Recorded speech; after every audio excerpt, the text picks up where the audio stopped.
Module 4, how to handle the price question when it comes up at the beginning of the call. I will give you simple techniques to bypass price over the telephone every time. So far, we have talked about taking calls in a perfect world when everything goes right and as planned. Now it's time to focus the training on what to say if the first thing that comes out of the caller's mouth is how much are veneers. That means they don't even say, hello, how are you? They just say, how much are veneers? In fact, they're even going to say, how much are veneers for my 2 front teeth? I have found that when price comes up at the beginning of the call, it seems to throw people off. I call offices across the country, and when we start with this kind of a question, how much for veneers for my 2 front teeth? It's almost like as if they panic because it's not in the script, at least the old script. So let's do a recap of the 10 steps of the incoming call, because if you follow these steps, you'll see price will go away. Step 1. Thank you for calling Sunshine Dental. This is Randy. Step 2, remember they started with price for my 2 front teeth. You're going to say, I'll get that information for you. May I ask, how'd you hear about us? Chit chat about whatever they say. Step 3, here's how we do it here speech. Tailor your presentation to fit their question, like the 2 front teeth. And then you go into, here's how we do it here. We have you come in, meet one-on-one with Dr. Jones. You'll then say, now remember, you're going to give your standard long speech, and you're going to find that the 2 front teeth, that price question is going to go right away. Because you're going to say, after you give your here's how we do it here speech, you're going to say, I'm going to pull up the doctor's calendar. Let me see what's available. What's better, mornings or afternoons? You'll then log the appointment on the calendar. Step 4, where are you calling from? Then offer directions. Step 5, let them know what to expect on the appointment. Step 6, get a commitment. If you are running a little late or can't make it, please let us know, because we have set that time aside just for you. Step 7, what is your cell phone number? What is your email address? Collect this information right here. And step 8, can I send you a text reminder, or do you prefer email, voicemail, or both? Step 9, positive pre-frame about the doctor. By the way, you're going to love Dr. Jones. She's wonderful. She grew up here. She loves it. She wanted to be a dentist since she was 6 years old, whatever the truth is. And step 10, thanks again for calling. I'll see you here. This module is about what to do if the price comes up at the beginning of the call. So they will say, how much are 2 veneers for my 2 front teeth? Or how much are dental implants? It really doesn't matter what they're asking a price of. But step 2, immediately, this has to be a knee-jerk reaction. You're going to launch into, I'll get that information for you. May I ask, how did you hear about us? This is your chance to break the ice and get rapport. Step 3 is the here's how we do it here speech. Price usually goes right away. Make sure you tailor your discussion explaining that because they are concerned about price, how when they come in and the doctor evaluates them, you're going to give them a written treatment plan in writing that they could even take to other dentists and shop around if they're really concerned about price. If they ask about how much, this is your second attempt. So we do this, it's fun, because we will call offices and pretend we're patients, and we say about how much is it, and they'll try to bypass price on the phone. But within 15, 20 seconds, all I have to do is have Tracy at my office say, can you just tell me about how much? And they give them a price. So here's what you're going to do if this happens to you. And you may want to say, look, Dr. Jones is a pretty easygoing guy. He doesn't have a lot of rules, but the one thing he asks us not to do is to quote fees over the telephone, because we don't want to quote you too much or too low. And I want to make a side note here for just a moment, that what I just said is so true. I don't know of a dentist in America or Canada that doesn't agree with me on this one. That is, look, we don't want to quote a price too high. We don't want to quote one too low. We need to get them in where they're close by. It's worth even an hour trip to come in and find out what their options are. So you're telling them the absolute truth here. The doctor doesn't have a lot of rules, but the one rule they have is don't diagnose a patient over the telephone, and don't accept the patient's diagnosis of what they have over the telephone.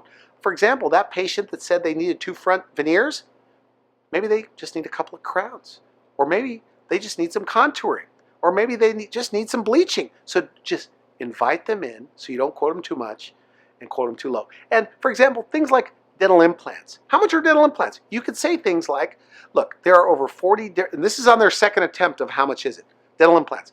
You could tell them the truth. Look, there are over 40 different types of dental implants. That's why the doctor wants to see you and decide what's best for you. Some patients may need some bone. Say all this with a smile, by the way. Look, I'm just the person that handles his calendar. So let me do this. Let's get the schedule to schedule a time for you to meet with the doctor so he can give you a quick quote and a treatment plan so you'll know exactly where you stand. And then immediately use the bridge to get the appointment. Step 4, at the end of your statement about how there are so many variables involved regarding price, I would immediately ask them without hesitation, where are you calling from? And then continue the process. Most of the time, when you say this without hesitation, in a pleasant voice, the price snag will usually go away and you'll make the appointment.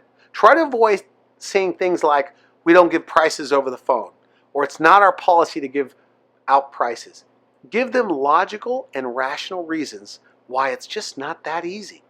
See, the psychology of why this works is that it changes their focus off price and makes them realize that what they are asking is not that easy to quote without x-rays and a consultation. Let me give you another example of how change of focus questions work outside of a dental office. Has this ever happened to you when you're growing up? Maybe an adult is trying to tell you something and maybe they're mad at you, and then you start talking, you interrupt, and you're excited about whatever you're going to say, and then they tell you, now you made me forget what I was going to say. When you ask potential patients questions on the telephone, they are forced to go there with whatever question you ask. It's called a pattern interrupt technique. So when you say, by the way, how did you hear about the doctor? They're thinking about, how did I hear about the doctor? When you say, where are you calling from? They end up having to tell you about their neighborhood and their street. And then when you tell them, oh, we're in XYZ shopping center, they're forced to go there. And they will also forget that price. So don't get hung up on price at the beginning of the call. See, when you use a powerful bridging like, where are you calling from? It allows you to rationalize with them why it's so important to come in and find out the exact cost. No dead air here is important. You have heard the enthusiasm is contagious rule, right? Well, the opposite of enthusiasm is hesitation. When you hesitate with a price question or sound uncomfortable over the phone, they may start to get a gut feeling that there's something wrong, something fishy here. More on price. We call offices, and I instruct my employees that make these training calls to start with price. 9 out of 10 times, we get the maximum price within seconds. We ask a second time, can you please tell me about how much? And almost every time they cave in. I have done this to a general dentist while I was speaking to him on the telephone. And it was amazing to me. He goes, Randy, we have a trained office. This will never happen. And on the telephone, we called his office, and sure enough, I said, how much are dental implants? $2,200. Within seconds. And I'm telling you, you're doing a disservice when you give these type of prices over the telephone, because usually it sounds a lot higher than what some of these Googled price for dental implants are. If you use these techniques, you don't have to give prices over the phone. You don't even have to give price ranges over the phone. See, 10 years ago, you could get away with giving a price range or a high price over the phone. You could even hit them high. There's some sales trainers that are telling, and consultants that are saying, hit them high over the phone, set them up just right. But nowadays, because of Google, and because there's prices all over the internet, and because of doctors advertising prices, what happens is you make yourself sound expensive. They say, well, let me get back to you, I have to check my calendar, when in fact, you just scared them away from your office. See, if you do this right, even the smartest person will come to realize what they're asking is difficult to quote. Bridge, make the appointment. Follow the 10 steps. Jenny Craig, $900 million a year company. I'm sure you've heard her ads or seen her ads on TV. Lose all the weight you want for $1 a pound? Good luck. When you arrive, it's a national average of $387 to start and $1,200 with food over 3 months. That's $1,587 for 3 months. I've told my dental friends, if your front desk was running Jenny Craig, she'd be out of business in 1 year. See, maybe that's a little extreme, but I think you get the point. See, it takes skill and it takes intelligence to handle these price objections properly. See, anybody could give a range, but I'm telling you that sometimes your low range is higher than what they're Googling on the internet. Later, I'll give you instructions on how to handle the I don't have any money question. Now let's take a short quiz.